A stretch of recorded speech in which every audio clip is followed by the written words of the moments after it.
बिस्मिल्लाहिर्रहमानिर्रहीम। Class pre ninth, lecture number 29, subject bio, date 14 मई 2020। आज की हमारी diary unit number 2, book page number 27 to 28 पढ़ेंगे हम। टॉपिक हमारा data organisation and data analysis.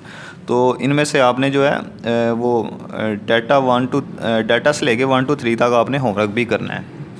तो टॉपिक स्टार्ट करते हैं। आज हमारा टॉपिक है जी data organisation and data analysis. Data organisation से मुराद है डाटे को ऑर्गेनाइज़ करना, मुख्तलिफ़ तरीक़ों से लिखना उसको। तो डाटा एनालिसिस से मुराद है डाटा की जांच पड़ताल करना, आया वो गलत है या दुरुस्त है।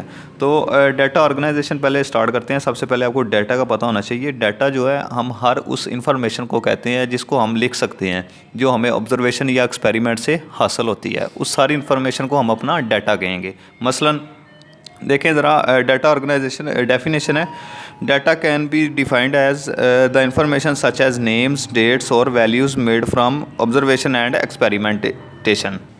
तो डाटा हर उस इंफॉर्मेशन को कहते हैं जिसमें नेम्स वगैरह शामिल हो या डेट्स या वैल्यूज़, जितने भी हिस्से वगैरह हैं, तो उस सारे जो हैं ऑब्जर्वेशन और एक्सपेरिमेंटेशन से जो भी हमें हासिल होगा इन फॉर्म्स में, तो उस सारी वैल्यूज़, डेट्स और नेम्स को हम कहेंगे वो हमारा डाटा है। तो ये डाटा की आपने डेफिनेशन करनी है। नेक्स्ट है जी हमारा डाटा ऑर्गेनाइजेशन है, यानी डाटे को ऑर्गेनाइज़ कैसे करते हैं। जैसे मैंने अभी आपको बताया कि डाटा को किन किन तरीक़ों से लिख सकते हैं। जैसे कि आप मैथ में भी पढ़ चुके हैं, डाटा को चार्ट्स की फॉर्म में भी लिख सकते हैं, ग्राफ्स की फॉर्म में भी लिख सकते हैं, फ़्लो चार्ट्स की सूरत में, फ़्लो शीट्स की सूरत में।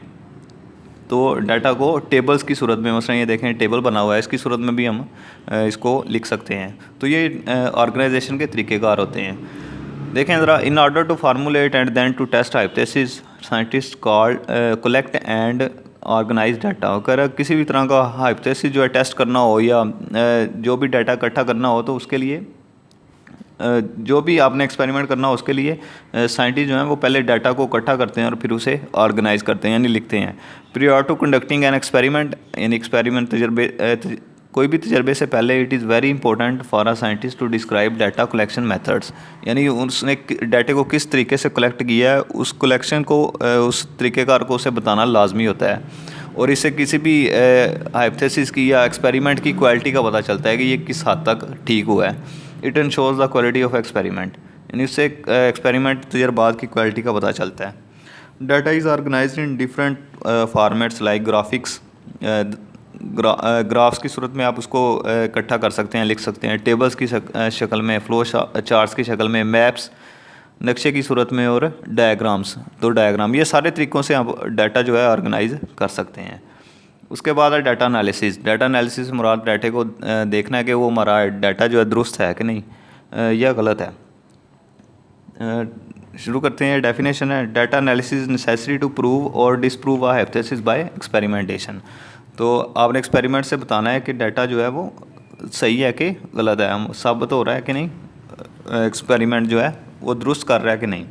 It is done through the application of statistical method. इसमें मैथ के या स्टैट के उसूलों को इस्तेमाल किया जाता है। मसलन रेशो इस्तेमाल की जाती है, प्रोपोर्शन इस्तेमाल की जाती है। रेशो से मुराद निस्बत, प्रोपोर्शन से मुराद तनासब होती है। रेशो हम कह देते हैं कि जब किसी भी दो वैल्यूज़ के दरमियान ओवर लगा दें तो उसे हम रेशो कह देते हैं। प्रोपोर्शन तनासब को कहते हैं, बराबरी के निशान को कहते हैं, इक्वल के निशान को।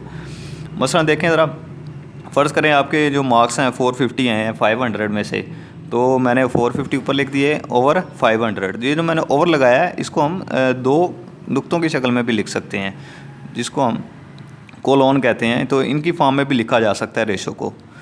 तो देखें ज़रा, when a relationship between two numbers, for example A and B, उन्होंने मिसाल लिया है, और B is expressed in terms of quotient, यानी इस तरह हम उसको ज़ाहिर करें ओवर की शक्ल में, it is called the ratio of one number two the other. तो एक के लिहाज से दूसरे की ये रेशो होती है।